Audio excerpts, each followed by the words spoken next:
Economies, Law and Justice Journal. இன்னைக்கு வீடியோல இப்ப ரீசெண்டா நடந்து முடிஞ்ச AB19 அந்த எக்ஸாம்ல கொடுத்த क्वेश्चन பேப்பர்ல இருக்கிற ஒரு சில டிஸ்பியூட்டட் क्वेश्चंस பத்தி நம்ம டிஸ்கஸ் பண்ணலாம். AB எக்ஸாம் எப்பவுமே கண்டக்ட் பண்ணி முடிச்ச பிறகு ஃபர்ஸ்ட் அவங்க அபிஷியல் வெப்சைட்ல ஆன்சர் கீ போடுவாங்க. அந்த ஆன்சர் கீ ஒரு ப்ரொவிஷனல் ஆன்சர் கீ தான். டிஸ்பியூட்டட் क्वेश्चंस ஏதாவது இருக்கு அப்படிங்கும்போது நீங்க உங்களோட அப்ஜெக்ஷனை அங்க அபிஷியல் வெப்சைட்ல ரேஸ் பண்ணலாம். அந்த அப்ஜெக்ஷன்ஸை AB கன்சிடர் பண்ணனாங்க அப்படின்னா அத அவங்க delete பண்ணுவாங்க. அந்த மாதிரி டிஸ்பியூட்டட் क्वेश्चंஸை ஃபர்ஸ்ட் அந்த அவுட் ஆஃப் 100ல எத்தனை டிஸ்பியூட்டட் क्वेश्चंस இருக்கோ அதை delete பண்ணிட்டு மீதி இருக்கிற क्वेश्चनக்கு ஃபைனல் ஆன்சர் கீ மறுபடியும் போடுவாங்க. அந்த ஃபைனல் ஆன்சர் கீயை பொறுத்து தான் உங்களோட ரிசல்ட், அதாவது பாசிங் பர்சன்டேஜ் 40 to 45% இருக்கு இல்லையா, for SC 40 and OBC general கேட்டகரிக்கு 45% இருக்குல்ல, இது அந்த ஃபைனல் ஆன்சர் கீயை பேஸ் பண்ணி தான் இருக்கும். சப்போஸ் இப்போ 100ம் கரெக்ட் அப்படின்னா அந்த 40 to 45 அப்படியே இருக்கும் மார்க்ஸ். ஒருவேளை ஏதாவது கொஸ்டின்ஸ் இப்ப நான் சொல்றேன் இல்லையா, ஒரு சில டிஸ்பியூட்டட் கொஸ்டின்ஸ் இப்ப நம்ம டிஸ்கஸ் பண்ணுவோம். இந்த மாதிரி இருக்கிற டிஸ்பியூட்டட் கொஸ்டின்ஸ் அந்த 100ல இருந்து delete பண்ணிட்டாங்க அப்படின்னா ரிமைனிங் எவ்வளோ நம்பர் ஆஃப் கொஸ்டின்ஸ் கரெக்ட்னு அவங்க டிக்ளேர் பண்றாங்களோ அந்த நம்பருக்கு 40 to 45% உங்களது என்ன அப்படிங்கறது அவங்களே அந்த அபிஷியல் வெப்சைட்ல போடுவாங்க. அதுதான் உங்களோட பாசிங் மார்க்கா இருக்கும். ஸோ அபிஷியல் கீ வர வரைக்குமே எந்த டென்டேட்டிவ் கீஸை நீங்க ஃபாலோ பண்ணாலுமே அபிஷியல் கீ வர வரைக்கும் வெயிட் பண்ணுங்க. வெயிட் டில் த அபிஷியல் டிக்ளரேஷன். இப்போ எனக்கு செட் சி கொஸ்டின் பேப்பர் கிடைச்சது. அதுல நான் என்னென்ன கொஸ்டின் டிஸ்பியூட்டட் கொஸ்டின்ஸ் இங்க ஸ்கிரீன்ல வச்சு உங்களுக்கு டிஸ்கஸ் பண்றேன். எல்லா கொஸ்டின் பேப்பர்லயும், அதாவது set A B C D இப்படி 4 செட்ஸ் இருக்கு. இந்த 4லயும் 100 கொஸ்டின்ஸ்ங்கிறது ஒரே கொஸ்டின்ஸ் தான், பட் அதோட ஆர்டர் தான் மாத்தி இருப்பாங்களே தவிர கொஸ்டின்ஸ் எல்லாருக்குமே அந்த 100 கொஸ்டின்ஸ் சேமா தான் இருக்க போகுது. செட் சில இருக்கிற கொஸ்டின்ஸ் பேஸ் பண்ணி நான் டிஸ்கஸ் பண்றேன். உங்ககிட்ட என்ன கொஸ்டின் பேப்பர் இருக்கோ இந்த கொஸ்டினை உங்க கொஸ்டின் பேப்பர்ல என்ன நம்பர்ல இருக்குன்னு செக் பண்ணி நீங்க கம்பேர் பண்ணிக்கோங்க. Okay, let's get into the video. Okay, set C ல 10th question. Fatima, a Muslim woman. Set C ல 10th question. Fatima, a Muslim woman, has been divorced by her husband Imran through talaq. Fatima is now seeking maintenance from Imran for herself and her 2 minor children. Imran argues that Fatima has remarried and therefore is not entitled to any maintenance. Under Muslim law, which of the following statement is true regarding Fatima's claim for maintenance? Okay, in the question la inga remarriage பத்தி பேசுறாங்க. ஆனா அந்த remarriage எப்ப நடந்தது அப்படிங்கறத இங்க clarify பண்ணவே இல்லை. நம்ம எல்லாருக்கும் தெரியும் முஸ்லிம் லால ஒரு வைஃப் டைவர்ஸ் பீரியட், அதாவது தலாக், இந்த பீரியட்ல இத்தத் அப்படின்னு சொல்லி ஒரு பீரியட் அவங்க அப்சர்வ் பண்ணுவாங்க. அந்த இத்தத் பீரியட பத்தி எந்த மென்ஷனும் இல்ல. அது மாதிரி இந்த ரீமேரேஜ் எப்ப நடந்தது அப்படிங்கறதும் இல்ல. சோ இங்க கொடுத்திருக்கிற 4 ஆப்ஷன்ல she is entitled to maintenance during her iddat period and for children until they are self-supporting. இந்த ஆப்ஷன்ல இத்தத் பீரியட் வரைக்கும் அவங்களுக்கு மெயின்டெனன்ஸ் என்டைட்டில்டா இருக்காங்க அப்படிங்கிறது கரெக்ட். இத்தத் பீரியட்ல அவங்க வாங்கிக்க முடியும்.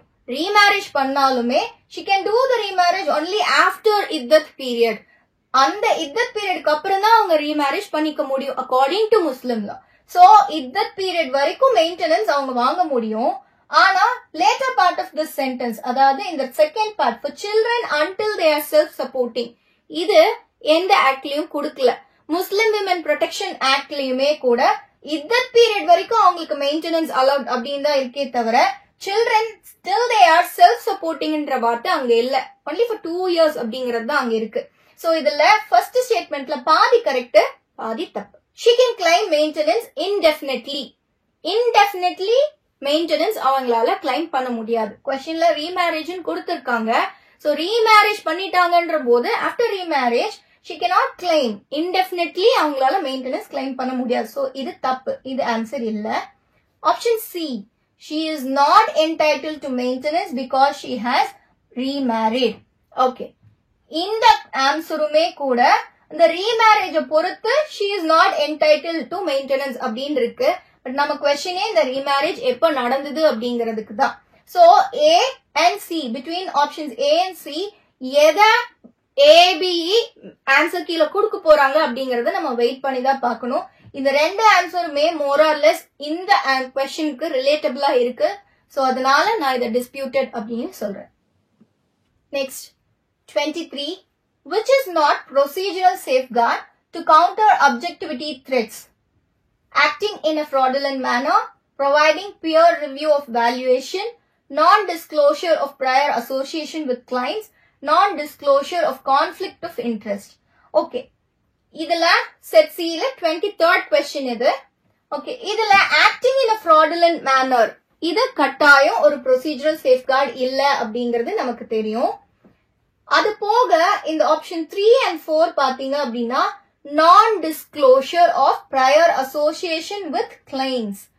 ஏற்கனவே அந்த கிளைண்ட்ஸோட அசோசியேஷன் இருக்கு அப்படிங்கறத இவங்க சொல்ல மாட்டேங்கிறாங்க அப்படிங்கறது ப்ரொசீஜரல் சேஃப்கார்டுக்குள்ள வருமா வராதா அப்படின்றது இருக்கு. அதே மாதிரி இன்னொன்னு நான் disclosure of conflict of interest. எப்ப அந்த வார்த்தை நான் டிஸ்க்ளோஷர் அப்படின்னு வருதோ அப்பவே அங்க டிரான்ஸ்பரன்சி இல்ல அப்படின்னு அர்த்தமாகுது. டிரான்ஸ்பரன்சி இல்லாத போது அது எப்படி ப்ரொசீஜரல் சேஃப்கார்டா இருக்கும் அப்படிங்கறது ஒரு கொஸ்டின் மார்க்கா இருக்கு. சோ என்ன பொறுத்த வரைக்கும் இங்கேயும் கொஸ்டினும் சரியா ஃப்ரேம் ஆகலையோ இல்ல ஆன்சர் கரெக்டா கொடுக்கலையோ, கொடுத்திருக்கிற ஆப்ஷனை மேட்ச் பண்ணி கொடுத்திருக்கிற ஆப்ஷன்ஸும் அங்க கரெக்டா இல்ல. சோ அதனால என்ன பொறுத்த வரைக்கும் இந்த கொஸ்டின் சரியா ஃப்ரேம் பண்ணலன்னு நினைக்கிறேன். சோ இது disputed question. Next 29, which of the following is or included under the definition of employer given under the Industrial Relations Code 2020? Occupier of the factory, contractor, manager of the factory, managing director of the factory. Okay. Industrial Relation Code படி இங்க கொடுத்திருக்கிற 4 ஆப்ஷனுமே it comes under the definition of employer. அப்படின்னா இங்க ஆப்ஷன்ல all these அப்படிங்கிற option இருந்திருக்கணும், அது இல்ல. அப்படி இல்லைன்னா 1, 2, 3 and 4 அப்படிங்கிற ஆப்ஷனா அது இருந்திருக்கணும், அதுவும் இல்ல. சோ அப்படி இருக்கும்போது ஆன்சர் எதுவோ அது இங்க 4 ஆப்ஷன்லயும் இல்லாத போது இந்த கொஸ்டின் தப்பு. So this is a disputed question.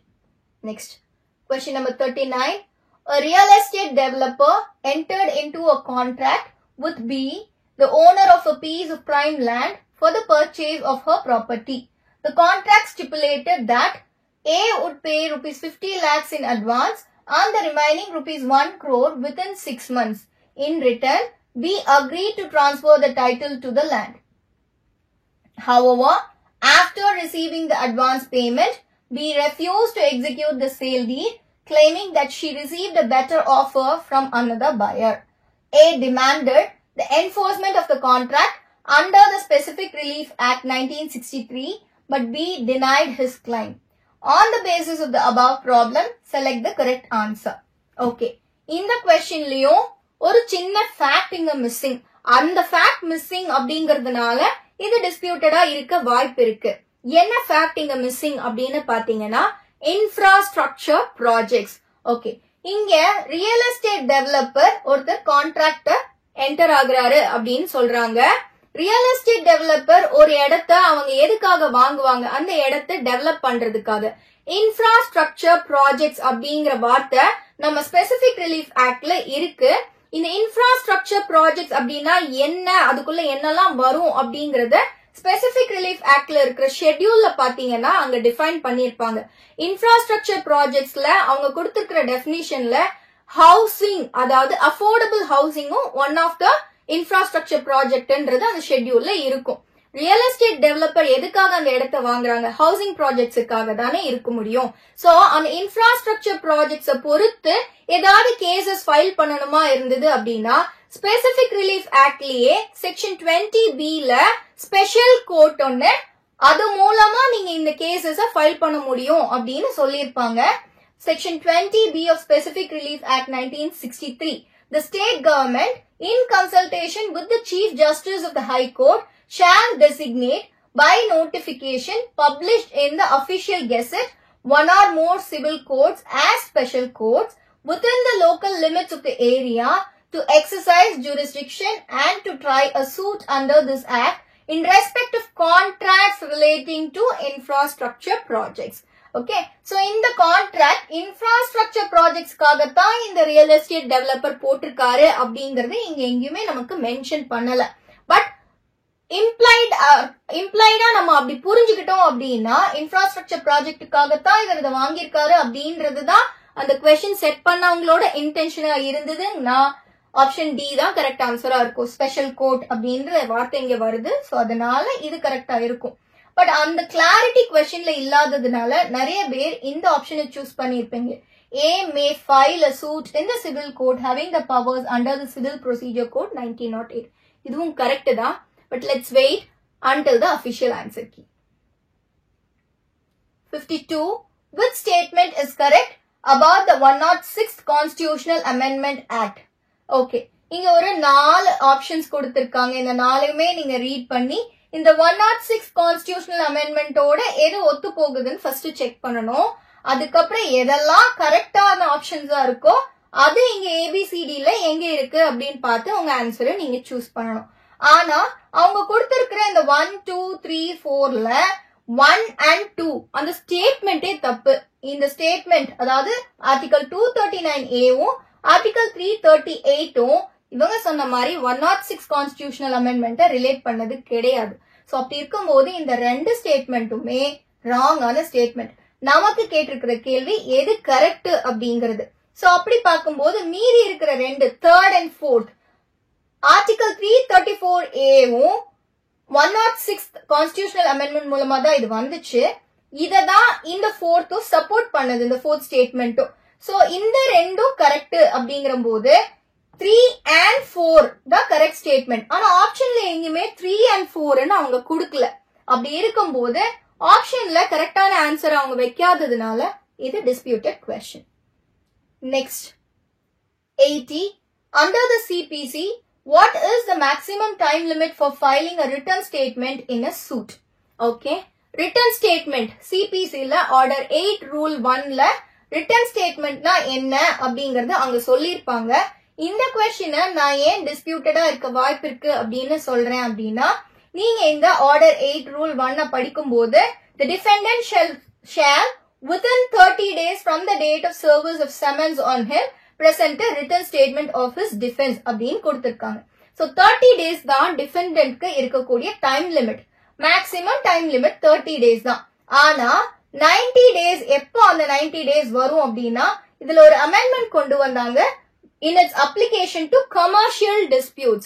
Commercial disputes இருக்கிற போது இந்த 30 daysங்கிறது ஒருவேளை அந்த டிஃபெண்டன்ட் 30 daysக்குள்ள ஃபைல் பண்ணாத பட்சத்துல கமர்ஷியல் டிஸ்பியூட்டா இருந்துச்சுன்னா அந்த 30 daysங்கிறது கோர்ட் நினைச்சா அவங்க அதை 90 days வரைக்கும் எக்ஸ்டெண்ட் பண்ணி கொடுக்க முடியும் அப்படிங்கிறது தான் இந்த ஆர்டர் 8 ரூல் 1ல சொல்றாங்க.